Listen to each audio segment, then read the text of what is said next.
이제 오늘 아침 우리에게 주시는 하나님의 말씀입니다. 신약성경 마가복음 12장 41절부터 44절까지 말씀입니다. 예수께서 헌금함을 대하여 앉으사 무리가 어떻게 헌금함에 돈을 넣는가를 보실세. 여러 부자는 많이 넣는데 한 가난한 과부는 와서 두 렙돈 곧 한 고토란트를 넣는지라. 예수께서 제자들을 불러다가 이르시되 내가 진실로 너희에게 이르노니 이 가난한 과부는 헌금함에 넣는 모든 사람보다 많이 넣었도다. 그들은 다 풍족한 중에서 넣었거니와 이 과부는 그 가난한 중에서 자기의 모든 소유 곧 생활비 전부를 넣었느니라 하시니라. 아멘. 10여 년 전에 우리 노예 어떤 목사님이 여름 휴가를 가서 그 근방의 작은 시골 교회에서 예배를 드렸답니다. 그런데 그 교회 교인 한 분이 그날 무거운 수박 한 덩어리를 배낭에 메고 40분인가를 걸어서 예배를 받게 것입니다. 그 수박이 왜 것이냐? 자기가 수박 농사를 지어서 제일 먼저 딴 수박을 하나님께 바친다고 그 무거운 수박을 배낭에 담아서 어깨에 메고 먼 길을 받더라는 것입니다. 그 예배에 참석했던 목사님이 그 소리를 듣고 크게 감동을 받았습니다. 그런데 그 교회에는 첫 번 딴 것이라고 호박도 쥐가 갖다가 강단에 바치는 교인이 있고, 또 어떤 할머니는 그 아침에 새벽기도 나오면서 그 제일 먼저 닭이 낳은 계란이라고 그것을 또 두세 개 갖다가 또 이렇게 강단에 바치는 그런 할머니도 계신다는 것입니다.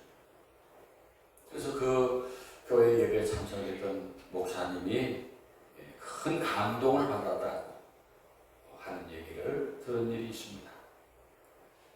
여러분, 그 수박 한 덩어리, 뭐 호박 몇 개, 계란 몇 개, 그거 값으로 치면 그 얼마 안 되는 것입니다. 그런데 그런 작은 것들이 큰 감동을 주더라는 것입니다. 여러분, 오늘날 세상 사람들이 우리 그리스도인들에게 기대하는 것이 무엇입니까? 지금 사람들은 오늘날 교회가 감동을 주는 것이 없다고 말합니다. 저들은 교회와 교인들에게 뭔가 감동받기를 기대하는데 교회가 그런 감동을 주지 못하고 있습니다.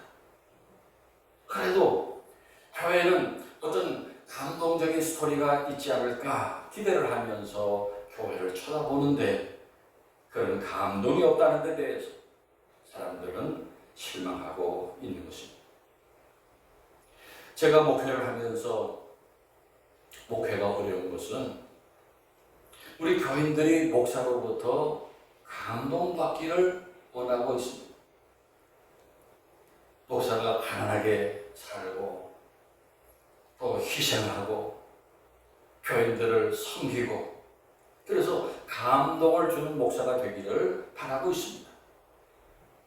그런데 그렇게 감동을 주는 목회를 한다는 것이 보통 어려운 일이 아닙니다.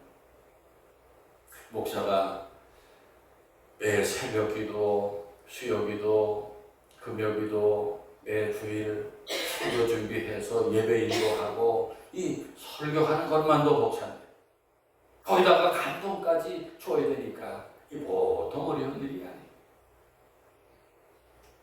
그래서 목사가 그런 감동을 주지 못하고 교인들의 기대에 못 미칠 때 얼마나 미안한지 말할 수 없습니다.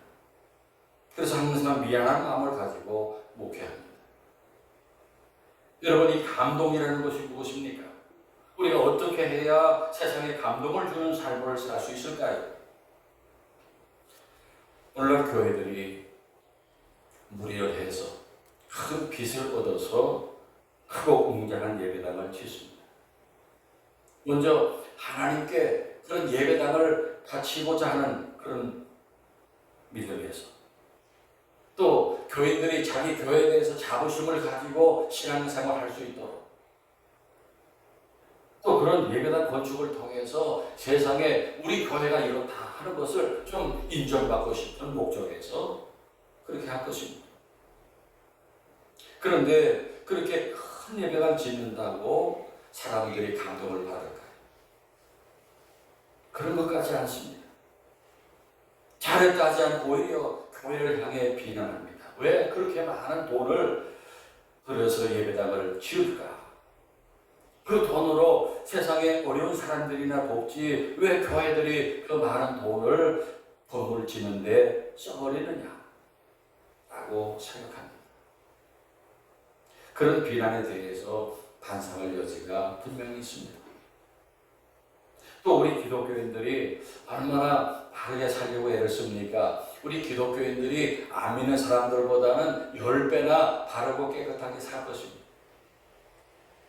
또 무엇인가 세상을 향해서 좋은 일들을 하며 살려고 노력합니다. 우리 교인들이 교회가 보이지 않게 세상에 많은 일들을 합니다. 그런데도 사람들은 기독교인들을 좋지 않은 눈으로 봅니다. 한편 억울하기도 하지만은 그러나 그만큼 우리들에게 기대가 크다라고 하는 반증이 되는 것입니다. 그러면 어떻게 해야 됩니까? 사람들의 감동을 받든 못 받든 우리는 소신껏 살면 됩니까? 그런 비난에 대해서 신경 안 쓰고 우리 식대로 살면 됩니까? 결코 그렇지 않습니다.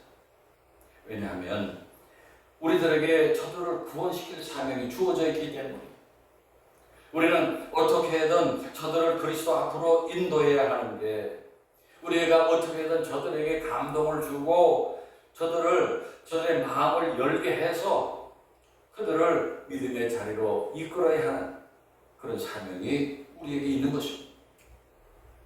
그러므로 우리는 어떻게 하면 교회가 세상을 향해서 감동을 줄 수 있을까? 어떻게 사람들에게 감동을 줄 수 있을까를 항상 고민하며 노력해야 됩니다. 특별히 그래야 할 이유는 오늘날 세상이 우리 교회를 향해서 우리들을 향해서 그런 감동을 원하고 있기 때문에 감동이 없는 것은 결코 쳐다보지 않고 다가가지 않기 때문입니다. 그러므로 우리에게 이 감동을 주는 일이 꼭 있어야 합니다. 아멘입니까? 여기에 우리 기독교와 우리 교회의 미래가 달려있다라고 말할 수도 있습니다. 그러면 도대체 우리가 어떻게 하면 그런 감동을 세상에 줄 수 있을까요? 오늘 본문을 보면은 한 과부가 예수님을 감동시킨 사건이 기록되어 있어요. 어떻게 예수님을 감동시켰는가? 당시에 가장 작은 돈이었던 2렛돈의 작은 헌금이 예수님을 감동시켰습니다. 어떻게 그럴 수 있었을까요? 오늘 본문의 배경을 보면은 예수님은 앞에 38절부터의 말씀에서 바리새인들과 이 가난한 과부를 비교해서 말씀합니다. 당시 바리새인과 가난한 과부는 그 신분에서 하늘과 땅만큼 차이가 나는 계층이었어요. 바리새인들은 사람들로부터 존경을 받았고 그리고 가난한 과부는 멸시와 천대를 받았습니다. 본문의 바리새인이 어떻게 살았다고 했습니까? 저들은 긴 옷을 입고 다녔습니다. 이 긴 옷을 입었다고 하는 것은 거룩하게 보이기 위한 것입니다. 저도 지금 가운을 입고 있는데 우리 사냥대도 가운을 입는데 이 가운이 긴 옷이에요. 거룩하게 보이기 위한 것입니다. 당시 바리새인들은 자신들의 경건을 나타내기 위해서 흰 세마포에 그런 두루마기를 입고 화려한 옷수를 달고 칼과 이마에 성경 구절을 넣은 경문을 크게 만들어 달고 다니면서 자신들의 경건을 과시했습니다. 경문이라는 게 뭐냐면 작은 상자예요. 우리 성냥과 작은 성냥과 비슷한 그런 작은 상자인데 그 안에다가 성경 구절을 넣은 그 종이를 거기 넣고 그리고 그걸 이렇게 끈으로 해서 여기 머리에다 상자로 딱 붙이고 다녀요. 이스라엘에 가면 유대인들이 그 이마에다가 상자를 이렇게 묶고 다닌다. 또 이 손목에도 또 그런 상자를 묶고 다닌다. 또 바리새인들은 시장에서 문 안 받는 회당이나 잔치집에 가면 항상 상석에 앉았어요. 자신들의 명예를 과시했어요. 또 저들은 과부의 가산을 삼켰다 했는데 당시 바리새인들이 어떻게 했는지 구체적으로 나와 있지 않지만 아마도 그 가난한 사람들에게 돈을 빌려주고 과도한 이자를 받지 않았을까 이렇게 추정합니다. 또 기도를 길게 했다 해서요. 여러분 기도는 누구에게 하는 겁니까? 하나님께 하는 거예요. 그런데 그들은 기도하는 것을 자신의 경건을 과시하는 수단으로 하는 것입니다. 기도가 하나님께 드리는 기도가 아니라 사람들 들으라고 하는 기도, 사람들 보라고 하는 그런 기도를 드렸습니다. 그래서 예수님께서 바리새인들과 서기관들이 있는 경도를 외식이다 이렇게 하고 책망하셨는데, 이 외식이라고 하는 것은 겉과 속이 다른 것입니다. 그 본뜻과 모양이 다른 거예요. 하나님을 기쁘시게 하려는 것이 아니고 사람에게 보이려고 하는 그런 것이 외식입니다. 그래서 그런 바리새인들에 대해서 지적하시는 것은 무엇입니까? 저들이 예수님과 사람들에 대해서 감동을 주지 못했다는 것. 오히려 그런 외식적인 모습이 감동이 아니라 우리 예수님의 마음을 역겹게 했고 사람들에게 고통을 주었습니다. 그런데 여러분, 우리가 성경에서 이런 바리새인들에 대한 그런 책망을 우리가 보면서 그것이 오늘 우리들 기독교인들을 책망하시는 말씀이 아닐까 그렇게 생각해 보신 적은 없었습니다. 여러분, 관계가 있는 것입니다. 오늘날 우리들의 교회 생활과 신앙 생활이 옛날 바리새인들과 똑같지는 않지만은 세상 사람들 눈에 그렇게 보일 수 있어요.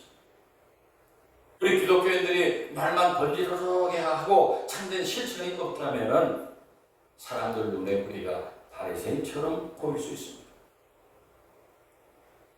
그러면 오늘 본문의 본론인 이 가난한 과부의 헌금은 어떤 것이었습니까? 본문 41절을 보면은 예수님께서 사람들이 하나님께 예물 바치는 그 헌금함을 보고 앉으셨습니다. 그래서 사람들이 헌금하는 것을 예수님이 보시게 됐는데 많은 사람들이 거기 와서 헌금을 드리면서 여러 부자들은 많은 헌금을 드리고 가난한 사람은 적은 돈을 드립니다. 그런데 그 중에도 한 가난한 과부가 거기에서 두 렛돈, 곧 한 고토란트를 헌금하며 넣는 것을 보셨어요. 여러분, 여기 그 여인을 가난한 과부라 이렇게 소개한 것을 보면은 그 돈의 액수가 어떤 것인지 짐작할 수 있습니다. 이 렙돈이라고 하는 돈은 당시 팔레스틴에서 쓰이던 그 헬라의 그 돈 단위 중에 제일 작은 거예요. 우리로 말하면 작은 동정이에요. 그리고 두 렙돈이라고 했는데 이 한 고틀란트는 참새 2마리 가격 정도가 되는 아사리온의 4분의 1이기 때문에 이 돈은 참새 한 마리도 사기 어려운 그런 작은 돈이에요. 그런데 그 가난한 과부의 헌금이 예수님을 감동시켰습니다. 그때 얼마나 감동하셨는지 43절에 제자들을 불러 모으고 다 모여라 하고 내가 진실로 너에게 이르노니 이 과부는 헌금하며 넣은 모든 사람보다 많이 넣었도다. 그렇게 칭찬하셨어요. 예수님은 그 가난한 과부의 적은 헌금을 거기 헌금한 모든 사람들보다 많이 했다고 하셨고, 그리고 그 적은 것을 크게 인정해 주셨어요. 그 이유가 무엇입니까? 보면 44절을 보세요. 그들은 다 풍족한 중에서 넣었거니와 이 과부는 그 가난한 중에서 자기 모든 소유고 생활비 전부를 넣었느니라 하시니라. 그래서 다른 사람들은 풍족한 중에서 부담되지 않을 정도의 그런 헌금을 드려서 힘을 다한 것이 아니에요. 반면에 이 과부는 그 어려운 형편에 자기의 모든 것, 그 생활비 전부를 넣었다 하셨어요. 여러분, 여기 본문이 무엇을 말씀합니까? 우리 예수님은 우리의 모든 형편을 다 꿰뚫어 보시고 아신다라는 사실이에요. 다른 사람들은 좀처럼 알 수 없지만 예수님은 우리의 어려운 형편을 다 알고 계십니다. 혹 여러분 중에 지금 내가 이렇게 어려운 거 누가 할까? 아무도 모를 거야. 그렇게 하신 분이 계신다면 결코 그렇지 않습니다. 우리 주님이 다 지켜보고 계시다는 말씀이에요. 믿습니까? 아멘. 그리고 그 과부가 그렇게 어려운 형편에서 자기의 전부를 드렸다는 것도 아셨어요. 그 가난한 과부가 드린 둘의 돈이 남들에게는 아주 적은 것이었지만 그 가난한 과부에게는 그 돈이 얼마나 필요했겠어요. 그 돈으로 당장 그 다음에 먹어야 될, 가족들이 먹어야 될 밥을 사야 했을 정도로 그런 절박한 형편에 자기의 가진 모든 걸 드렸다는 것은, 그것은 하나님을 향한 절대 감사 그리고 전적인 신뢰입니다. 믿습니까? 그 여인에게 그런 믿음이 있었다는 것입니다. 그러므로 사랑하는 여러분, 세상의 기준으로는 부자가 없는 것일지라도 주님은 내 믿음과 내 정성과 내 진심을 아시고 인정해 주시는 것을 믿으시기 바랍니다. 결코 세상의 잣대로 무시하지 않으신다는 말씀이에요. 오늘 본문에 한 과부가 드린 그 적은 헌금에 예수님 감동하시고 제자들을 불러서 그 여인을 칭찬하셨습니다. 그러니까 감동은 결코 많은 것, 큰 것에서 비롯되는 것이 아닌 것입니다.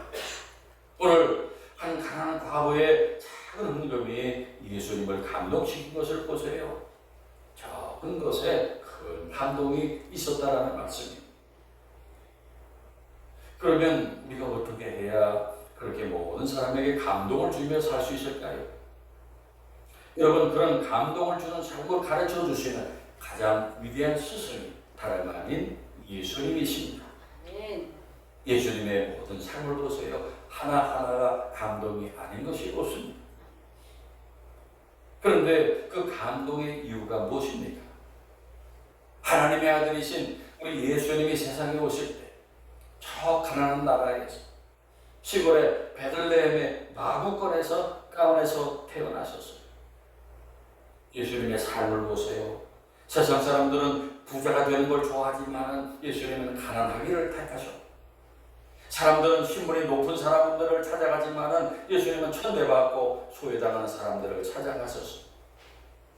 사람들은 건강한 사람들을 만나고자 하지만 예수님들은 병자들을 찾아가셨어요. 사람들은 정신이 온전한 사람을 만나지만 예수님은 귀신 들린 사람들을 만나셨어요. 사람들은 도덕적인 사람을 만나려고 하지만 예수님은 세리와 창기 같은 죄인들을 만나셨어요. 사람들은 살고자 발버둥치지만 예수님은 죽음을 향해 걸어가셨고 십자가에서 죽으셨어요. 바로 그런 희생의 삶이 세상에 감동을 주는 것이 아니겠습니까? 그렇다면 이제 우리도 어떻게 살아야 그렇게 감동을 주는 삶을 살 수 있을까요? 다른 것이 아닙니다. 예수님처럼 살면 세상에 감동을 줄 수 있습니다. 그렇게 예수님 사신 것처럼만 살면 감동을 주는 삶을 살 수 있는데, 오늘날 우리들이 예수님 가신 길을 따라가지 않고 지금 세상 사람들이 가는 길로 같이 흘러가고 있는 것입니다. 그래서 감동을 못 줘요. 여러분, 예수님이 이 세상에 그리고 우리들에게 감동을 주신 가장 큰 원리는 무엇입니까? 예수님은 세상과 다른 가치관을 가지고 사셨어요. 세상 사람들이 좋아하는 것과 반대의 것을 좋아하셨어요. 세상 사람들이 사는 방식과 정반대로 사셨습니다. 그러니까 예수님이 세상에 감동을 주신 가장 큰 이유는 그 세상의 큰 강물을 거슬러 사셨다고 말할 수 있습니다. 그러니까 우리도 세상과 반대로 살기를 힘써야 합니다. 아멘입니까? 예수님이 그렇게 사셨어요. 세상은 무엇이든지 끌어모으려고 하지만 예수님은 자기 목숨까지 다 내어주셨어요. 세상은 자신의 안위를 추구하지만 예수님은 자기 몸을 아끼지 않고 희생하셨고, 세상은 전부 자신밖에 모르지만 예수님은 전적으로 이웃을 위해 사셨어요. 또 세상은 잘못한 사람들에게 가치없이 영의정을 가하지만 예수님은 자기를 십자가에 못 박는 사람들까지 용서하셨어요. 그렇게 예수님은 세상과 다르게 사셨는데, 오늘날 기독교가 세상과 같이 가고 있기 때문에 세상에 감동을 주지 못하고 비난에 직면하고 있는 것입니다. 그러므로 사랑하는 여러분, 오늘 우리 하늘교회와 우리 모두가 예수님이 가르쳐 주신 그 감동의 원리를 다시 기억하고 실천할 수 있기를 바랍니다. 여러분, 감동이라는 것이 큰 것에서 나오는 것이 아니라는 것이 본문의 말씀이지. 오늘 본문에 가난한 과부의 헌금은 아주 작은 것이었어요. 그러나 그 작은 것이 예수님을 감동시켰습니다. 작은 것에서 감동을 주고 감동을 받는 것입니다. 저희 아들 성필이가 몇 년 전에 별로 표현을 하지 않아요. 그런데 몇 년 전에 제 생일날 봉투에다가 10만 원인가 20만 원인가 그걸 담고, 그리고 카드를, 조그만 카드를 이렇게 해가지고 아빠 하고 갖다 주고 가요. 그래서 제가 이렇게 알았다, 고맙다 하고서 이제 카드를 펴서 이렇게 보는데 거기 삐뚤빼뚤 몇 자가 쓰였어요. 아버지 생신 축하드리고 항상 고맙습니다. 사랑해요. 아들 성필이가. 그 표현하지 않은 아이가 그렇게 다 표현 그렇게 써가지고 저한테 갖다 줬는데, 제가요 그거 여기 사무실에서 보다가 울었어요. 그냥 눈물이 나오더라고요. 야, 이놈이 아빠에 대해서 그렇게 항상 고마움을 갖고 있거나 사랑하고 있거나, 그 작은 벼가지가 애비를 울립니다.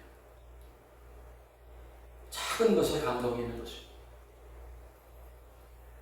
이제 곧 명절입니다만 요즘에 다 살만한 세상에 뭐 어려운 사람들이 있을까 이렇게 생각이 들지만은 아닙니다.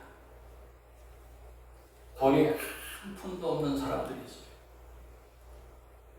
여러분, 어려우면은 10,000원짜리 1,000원 도 없는, 그렇게 돈이 떨어질 때가 있어요. 그렇게 어려운 이웃에게 우리들이 몇만 원 봉투에 담아서 손에 쥐어준다면은 그분들이 얼마나 감동할까요?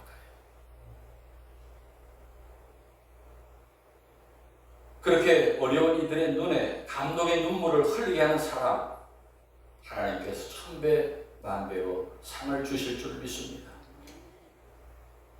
목사님, 저는 그런 어려운 사람 잘 모르는데요. 이름 써가지고 저한테 가져오세요. 제가 잘 전달해 주겠습니다. 그리고 오늘 아침 매주일 저는 감동합니다. 여러분이 교회에 나오신 것, 그게 저희의 감동이에요. 주일마다 예배드리기 위해서 아침 일찍 일어나서 준비하고 또 지하철 타고 자동차 운전해서 이렇게 애써서 예배당에 나오신 그런 여러분들에게 제가 매주일 감동을 받습니다. 진심입니다.